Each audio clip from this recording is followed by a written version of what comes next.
Okay. Good morning, everyone. I am Priyadarshini. Today we will be discussing and exploring about health psychology. Now, this is for under UG third year, semester 6 students who have taken up elective course 6. And this deals with health psychology. Okay. So now, firstly, I would like to share with you and discuss the way forward, how we would be covering understanding about health psychology. Now, this course has been divided into 5 blocks, and in each block, as you can see it here, we have three units. Like, for example, block 1 deals with introduction to health psychology. And this block 1 is again subdivided into unit 1, which covers concepts of health and health psychology, unit 2, behavior and health psychology, and unit 3, theories of health beliefs.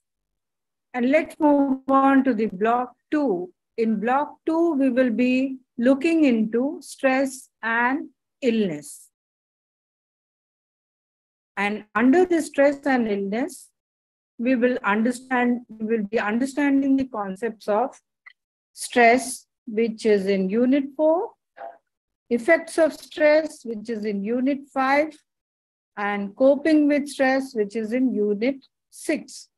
After which we will be going on to block 3, which deals with chronic and terminal illness.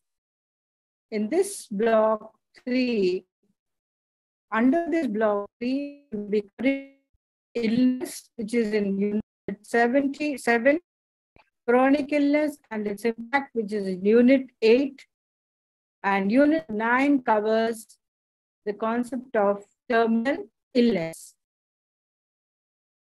In block 4,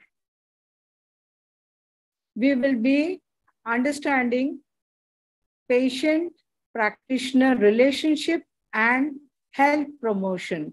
What is the connection between the patient-practitioner relationship and what is the ways in which health can be promoted? Under this, we have unit 10, which is the patient-practitioner community.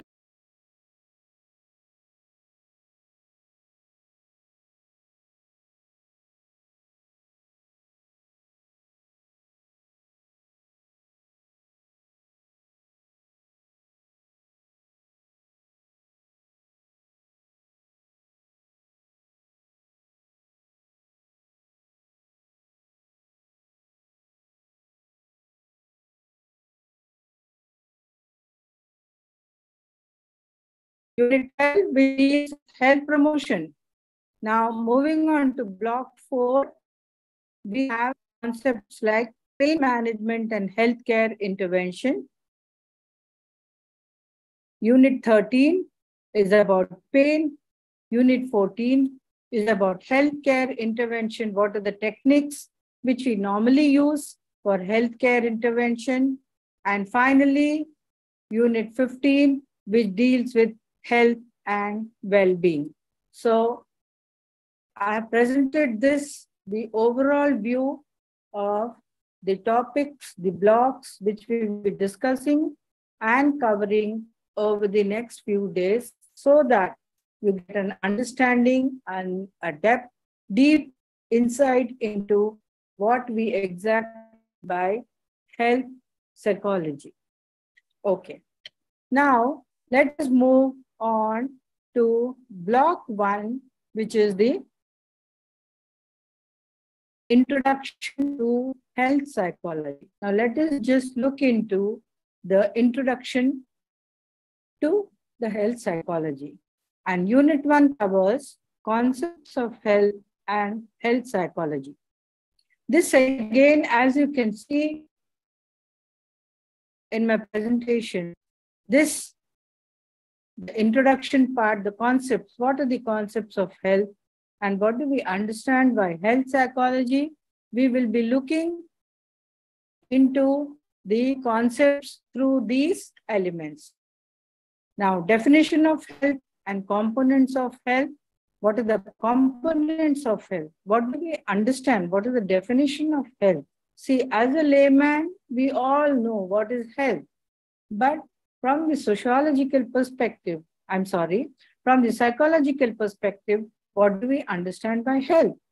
This, we will be looking into the concept of health and what are the components of health. The components mainly are physical health, psychological health, and social aspects of health. So later on, we will move into what do we understand by illness and wellness continuum. What do we understand exactly? What do we understand by illness? And similarly, what we understand by wellness. So we will be exploring these two when we move on to this concept. The third, which is very, very important, is definition. Definition of health psychology. What is the definition of health psychology? What is its nature? What is its scope? And what are the goals? How do we look at health psychology? How is it going to benefit us? What are the goals of health psychology? So all these we will be looking into when we speak about, when we deal with these concepts further on. Finally, we about exploring and understanding about the historical development of health psychology. How did it start? From where did it begin? Which was the period when the health psychology actually came into existence? So now moving on. So this is how, as you can very well see, this is how we will be exploring and understanding the introduction to health psychology. Now, health. What is health actually?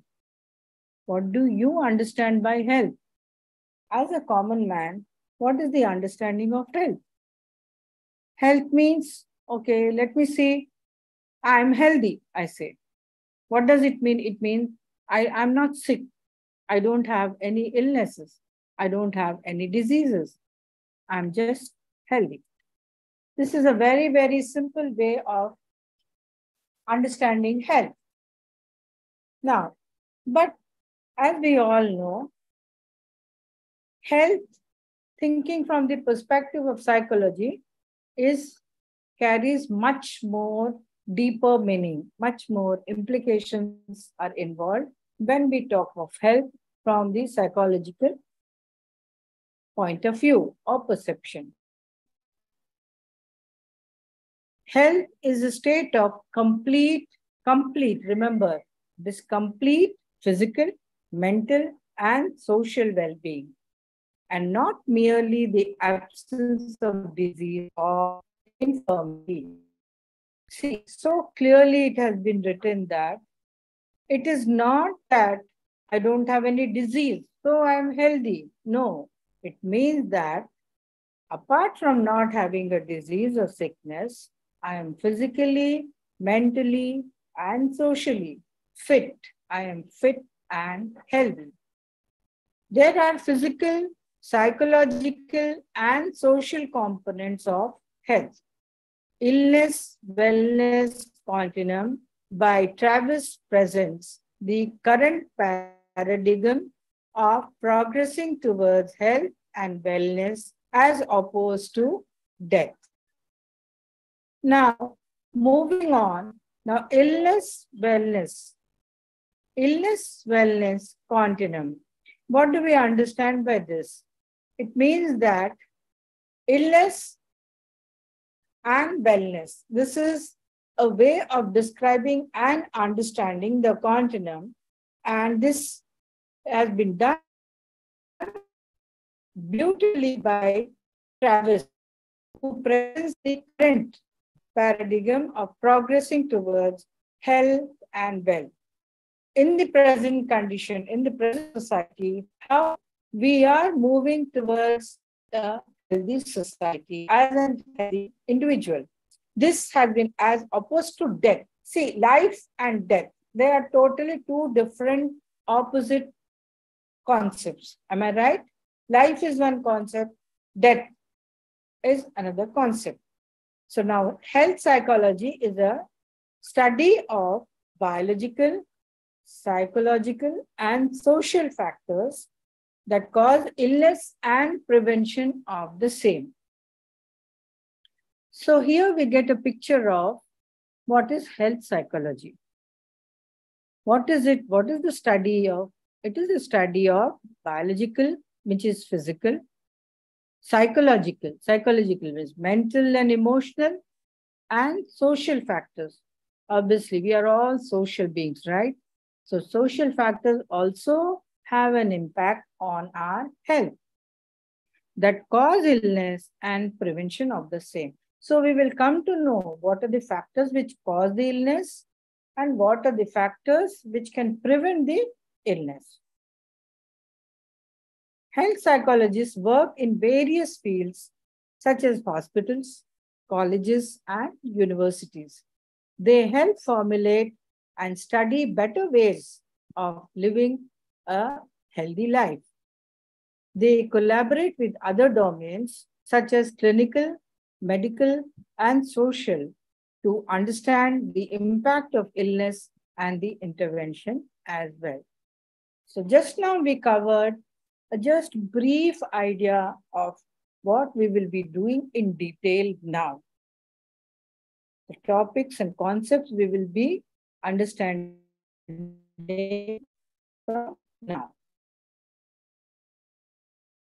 Definition of health. So far, all of you have understood what I'm trying to say. If you have any questions, you may just put it in the chat so that towards the end of the class, we can discuss and share our views on those questions. Now, definition of health. Health psychology is one of the recent yet steadily growing subdisciplines in psychology. It's a very recent one. Health psychology has been added, has developed in a very recent way. Now, but having said that, it is developing very steadily as a discipline in psychology. Now, what are the causal factors of illness? Now, we will be exploring all these. Health psychology in particular explores and tries to understand these questions which I'll be discussing now. Sorry. So what are they?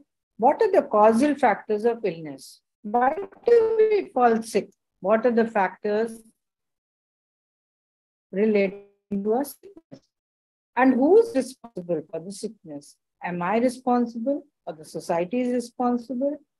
Is my mind responsible? Is my body responsible? We don't know that. So we are trying to figure out what are the factors which lead to illness. What are the treatment procedures?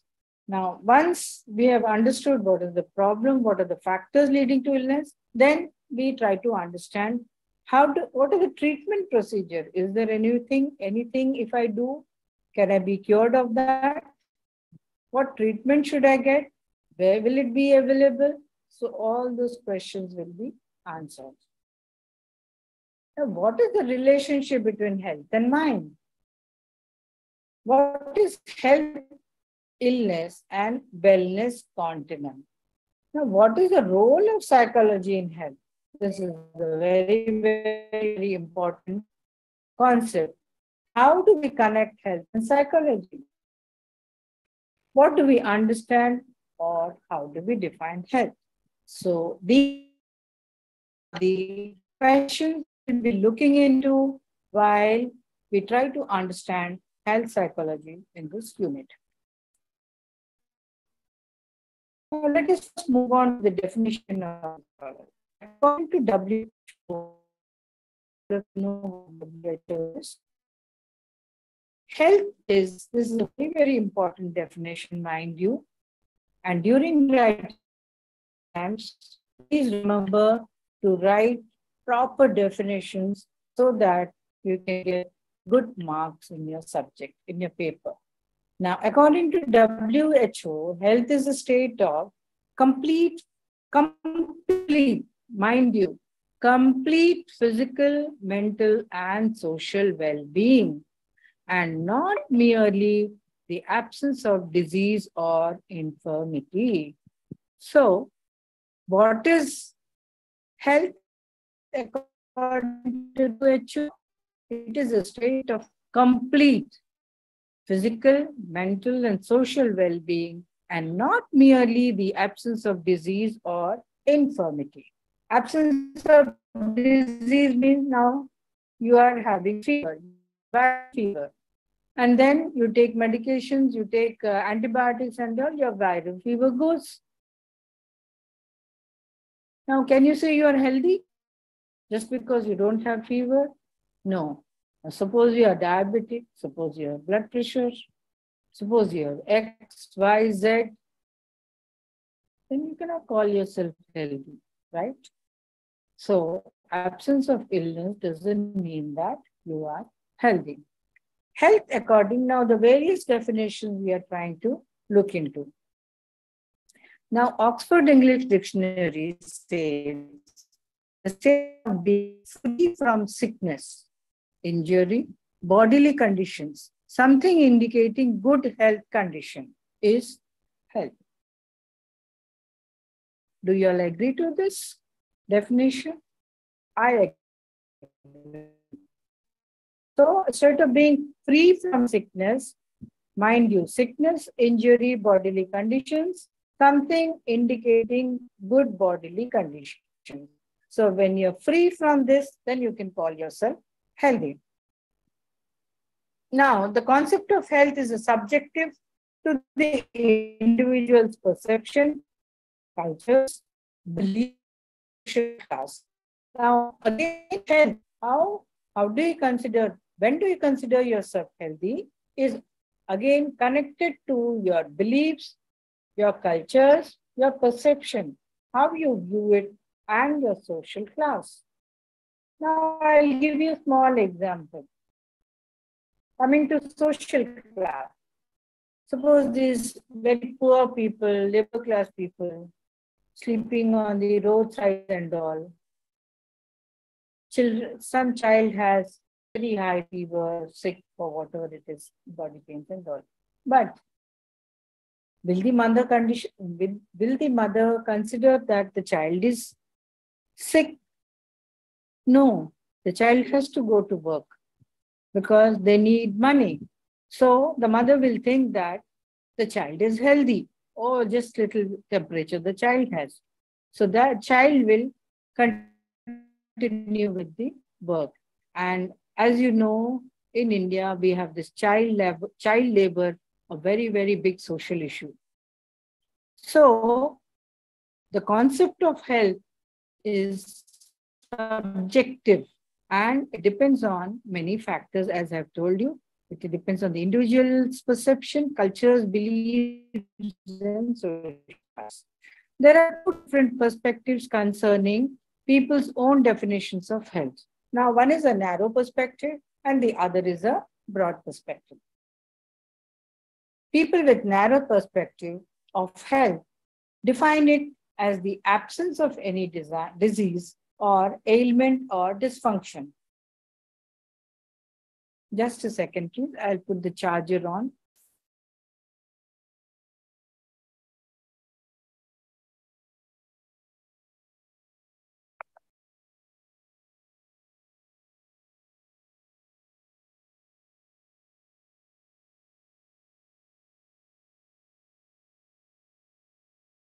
Okay. Now, so there are two different perspectives concerning people's own definition of health. One is a narrow, one is the broader perspective. Now, people with narrow perspective of health define it. How do they define it? How do they look at it? It's an absence of any disease, naturally. It's an absence of any disease.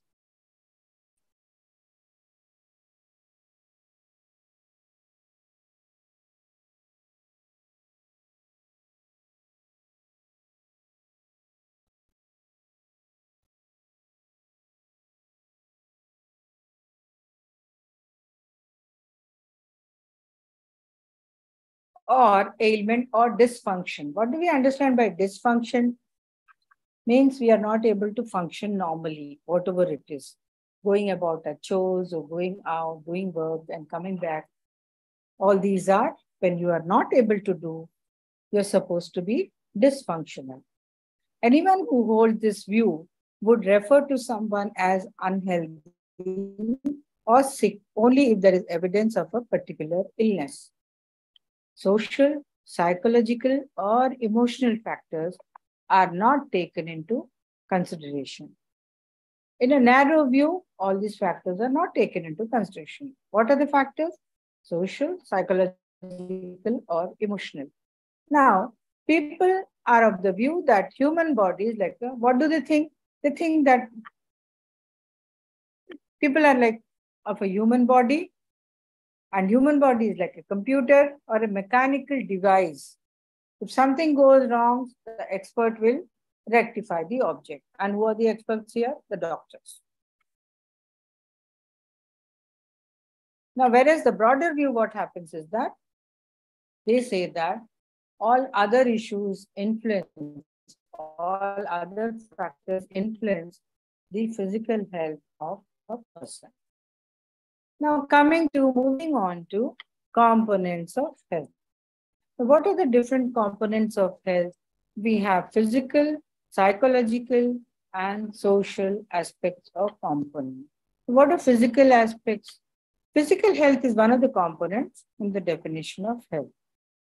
It defines health as the absence of any disease or disability of any part of the body. It can be defined as the ability of an individual to perform any task without any physical limitation. Physical health is also defined as the optimum functioning of the body.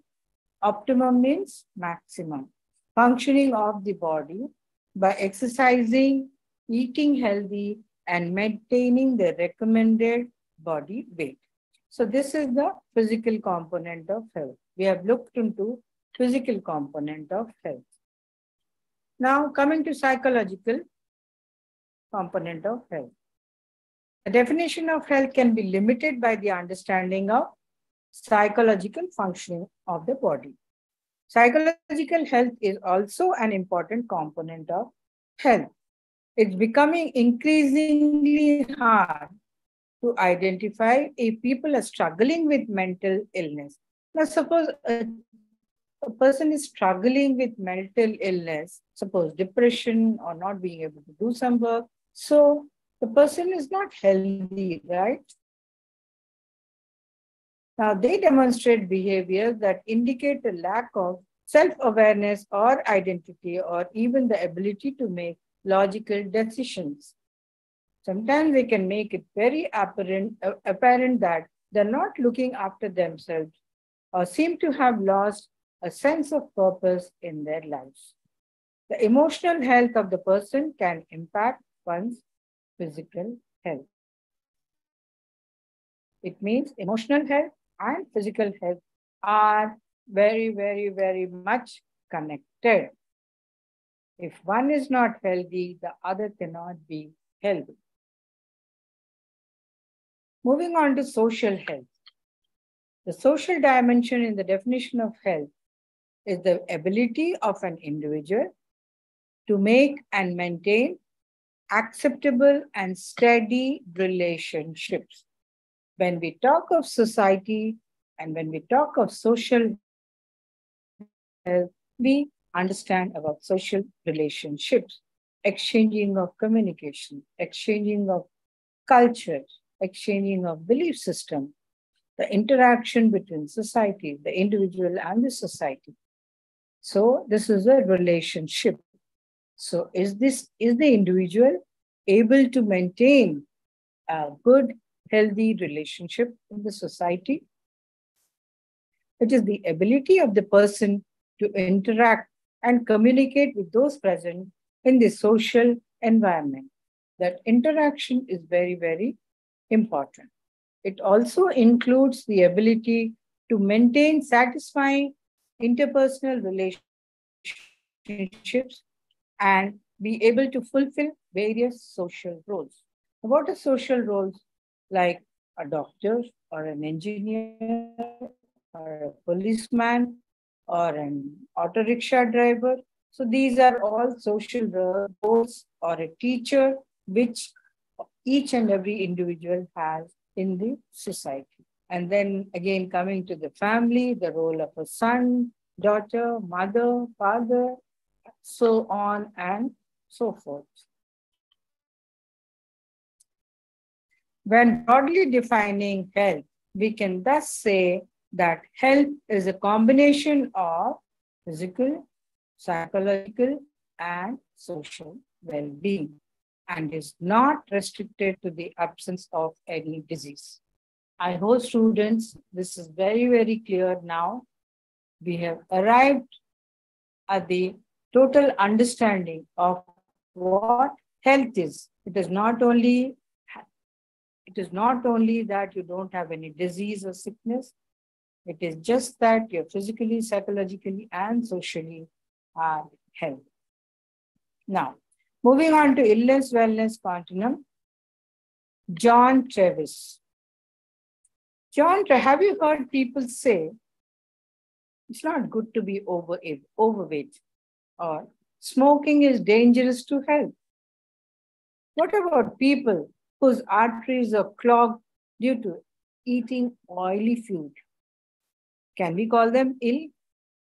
We call ourselves sick whenever we experience mild symptoms such as rise in body temperatures or body aches or headaches, whatever it is. But human beings are always in a constant race to live, to grab more opportunities by surviving the longest. Doctors, physicians, mental health practitioners are working towards increasing the quality of physical and mental health. So, this is what the continuous working towards improving our health is the continuum of what John Travis tries to bring it into the picture. Now, he has developed this illness wellness continuum and he describes it so beautifully. From this diagram, we can understand that the right hand side is the high level wellness, the left hand side is the premature death. When does premature death occur? When a person is not healthy, when a person is not emotionally, socially, physically healthy, then only this premature death happens. Now, in this wellness paradigm, if you see the diagram properly, the neutral point is described as the central point where the balance between these two occur, which is the wellness paradigm.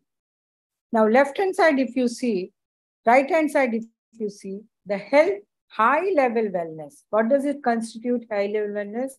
Awareness, education, and growth. Whereas when you have all these, you have a high-level wellness.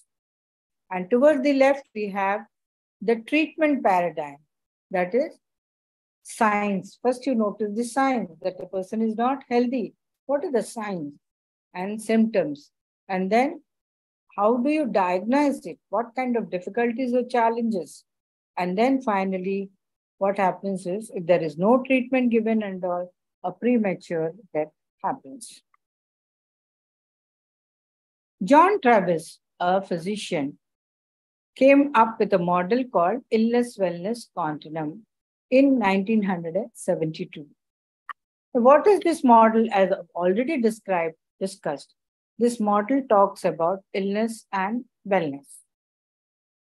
A person is healthy when he or she shows no signs or symptoms of disease. As seen in the continuum, there are two degrees, a degree of illness and a degree of wellness. The right side indicates a degree of wellness, and the left hand side indicates the degree of illness. The model proves that even in the absence of a physical ailment, an individual can suffer from mental illnesses such as depression, anxiety, or any other condition. So, what does this model prove? It proves that in the absence of the person may not have any physical ailment, that is, no temperature, no physical pain, aches, nothing. But in spite of that, he or she may be having some mental illnesses, maybe like depression, anxiety, or such condition. Travis affirms that medicine is used to treat injuries, diseases, and symptoms to bring the individual to a neutral point where there is no symptoms of illness that are visible. The model asserts that there is a greater need for every individual to reach the optimum level of wellness. So, in a nutshell, the illness wellness continuum processes that proposes that any person can move toward the farthest right by means of awareness, education, and growth, or to the left. Both sides and individual can move. I hope you have understood this model. Now, moving on to definition of health psychology. Now, the dawn of 19th century marked a landmark in the field of modern medicine. Man was studied using physical investigations and medical examinations. Now, the thesis we all know about the theory of evolution by Charles Darwin, which says and identifies the place for man and suggested that we are a part of ever evolving and ever progressing nature. We are essentially a part of animal kingdom, making us biological beings. Now, health psychology is a discipline of psychology that applies psychological theories and research to illnesses and healthcare. Health psychology is concerned with a range of health-related behaviors, such as healthy eating, practitioner-patient relationship, a patient's belief about health, and illness. Now, the field of health psychology has mainly two fields. What are they? Behavioral health and medicine. Two categories. Behavioral health, as it says, deals with prevention of disease, illnesses, and behavioral medicine concentrates on the treatment of illness and health problems. Now, moving on to scope, nature, and scope of health psychology. Now, what is health psychology? It is an interdisciplinary field concerned with the application of psychological knowledge, and techniques to health, illness, and healthcare. Health, it also deals with both physical and mental aspects of health. It is concerned with understanding how psychological, behavioral, and cultural factors impact physical health and biological cause of illnesses or diseases. Now, it also understands and explores health across lifespan. So the field of health psychology is ever evolving and expanding greatly by each day. You find health psychologists in the hospitals and which clinics and in academics, creating an awareness how health can be improved. And for example, reducing the feelings of depression, the patient can engage himself in better self-care. So all these questions can be answered by health psychologists. So this is the scope of health psychology, and it is an ever increasing scope, and it is adding on to more and more dimensions in its what we call in its embracing. It is embracing more and more new dimensions. What are the goals of health psychology? It's an understanding, explaining, developing, and testing theory. It is not only understanding, explaining, and it is also testing. It is a science. It uses research. Health psychology uses research, systematic methods to understand. So it tests. It is a testing theory, putting theory into practice also. These are the goals of health psychology: understanding, evaluating, and predicting unhealthy behaviors now, such as smoking, alcohol, lack of exercise. All these are the scope of health psychology. Now, moving on to health, historical development of health psychology. It's very, very interesting to see and understand how this health psychology as a discipline has evolved over the decades. There has been a long-standing tradition of thought and practice which has asserted the relationship between psychological states and physical health. As we have been discussing from the beginning of the classes, there is a link, there is a relation between the body and the mind and the emotion. So the pathways of each influence of each other or overlap each other, and this each over the others may have changed over a period of time and locations. Now the gap between life and death has become longer than the past. Human beings are now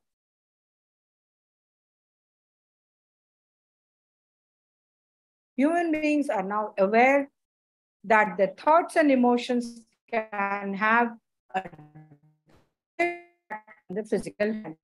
This was not there earlier. So all these new developments in the thought process has come into being, and understanding how the mind plays a role on the body is a new perspective in health psychology, how it has evolved over a period of time. Now, the evolution of this thought was gradual yet steady. What thought? That mind has an influence over the body. Mind and body are very much related and connected. Science stands proof that every single day there were new diseases and illnesses that man was diagnosed with, and there was always an equal and gain, a measure of treatments and interventions that were introduced to sustain life. So the eventual expression of this tradition is now called health psychology. So the convergence of this thought and application started in the early 19th century, and it started taking its shape in the 20th century. So don't you think it's so interesting to understand the historical development of health psychology, how it evolved over a period of time? Now, the 17th, 18th, and 19th centuries, people suffered from majorly two kinds of diseases: dietary and infections. That's all. So then gradually psychological illnesses and all these, because of the stresses of life and tension of life, living in the urban societies, so much work pressure, so much mental stress. With all these over a period of time, the psychological aspects of difficulties also started coming up. So, and then gradually the psychology started thinking that yes, there is a link between the mind, emotions, and the body. So, as it is said, dietary diseases result from what? From malnutrition, right? So, if that is cured, it is cured. So then afterwards, the main cause of diseases continues. So WHO had pronounced during this period, that is 2009, saying that the main cause of diseases is only infections. That was how it was defined. So gradually, as time evolved, as time developed, colonialism and the epidemics, spread of epidemics, around 18th century, there were diseases like chickenpox, diphtheria, yellow fever, etc., so on and so forth. Children were hard hit with all these epidemics. Then gradually, TB. When this was done due to superstitious, then of course, this was due to the introduction of medicine and availability of vaccination. All these were put under control with vaccination and the medication. Now, this was done due to the superstitious beliefs that those who are unwell are under the influence of supernatural spirit. Mind you, during that point of time, everything was connected to God. Every phenomena, everything was connected to God. So diseases also, people believed that this was done superstitious, that they are unwell because of the supernatural spirit, because of some other reason, X, Y, and Z. They believed even then the demon possessed the person. That is why the person is suffering from diseases. So then later on, moving on to ancient Greece and Rome, different philosophers of ancient Greece and Rome, they worked towards it. They understand. Hippocrates was one of them who recommended that maintaining a good diet and avoiding excesses can help achieve humoral balance. And then Plato, the Greek philosopher, were all behind this concept that the mind and the body are two separate, not one. Now, moving on to Middle Ages, people's ideas about the causes of illness took pronounced religious outcome, and belief in demons became stronger. During this period, the existence of evil spirit and all, people started believing in all. Also that it's God's punishment to us. That is why we are suffering with this disease. So later on, Renaissance and after, called the Enlightenment period, they were rebirth. Renaissance means what? It's a rebirth. Then in the Europe, scholars had become more human-centered than God-centered. The concept from God-centered slowly moved on to centeredness, and then things began to develop fast. Like 17th century, René Descartes and a mathematician, philosopher and a mathematician gave 4 points. What are those? The mind and the body are like a machine. The mind and body can communicate through the pineal gland. Animals had no soul, and the human cells left upon death. In the 18th and 19th century, the development in the field of medicine was greatest as it brought the invention and discovery of methods to treat and prevent illnesses scientifically. Mind you, from religiously oriented mind structure, it moved on to scientific basis. And increased trust began to be placed in doctors, in physicians, and all. So now here we conclude the unit 1 in the block 1, which is the introduction to health psychology. Thank you so much. I hope you have understood all the concepts very well. And in case you have any difficulties with understanding, kindly put it on the chat. And in the next class, we'll keep aside 5 to 10 minutes and we would be discussing the difficulties which you have. Thank you. Thank you so much once again.